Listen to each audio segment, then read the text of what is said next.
the Giants actually fired Farhan Zaidi, which surprised me. I shouldn't have been super surprised, though, given the fact that they had grossly underachieved this year with the roster that they had, and did absolutely nothing. But the thing that really surprised me was that now they have Buster Posey coming in as the president of baseball operations. What?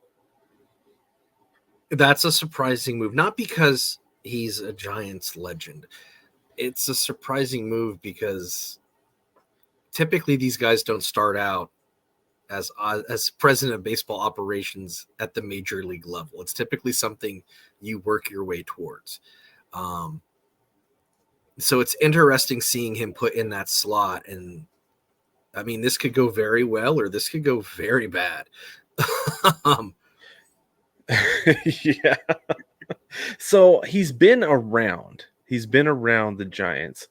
But I haven't been able to see anything about what he was doing while he was around as a retired former player.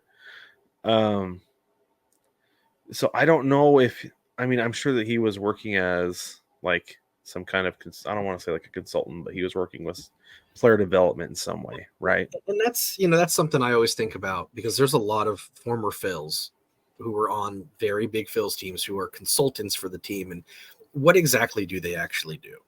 Not being rude, but is it just the title No. and name, or are they showing up to the front office every day and are they in the trenches? Right. So this article on ESPN says that he's taken an increasingly large front office role in recent years. Okay.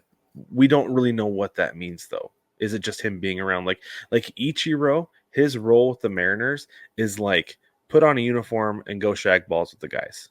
Just be around. Just be around them and talk to them, right? And just really a mentor is basically what he's doing. But everybody loves it. The fans love seeing Ichiro around. The players love having Ichiro around because he's freaking hilarious. And it's just it's so good for the morale of the clubhouse, the entire team.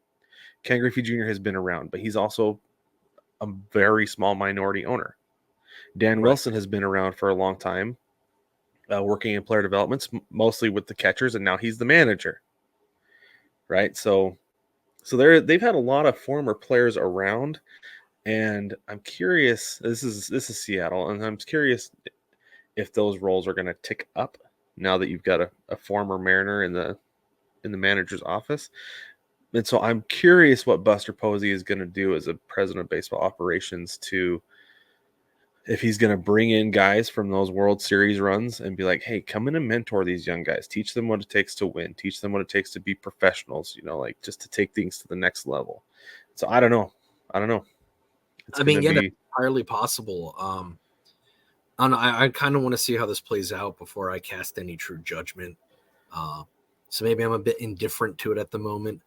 But yeah, I mean, maybe by getting some of those guys in who were important to those World Series teams to come in and like you said, and mentor or just be around and offer advice and mentor, that'd be great. Bring Tim Lincecum home. I mean, he was an amazing pitcher at one point. You don't think he has advice to give?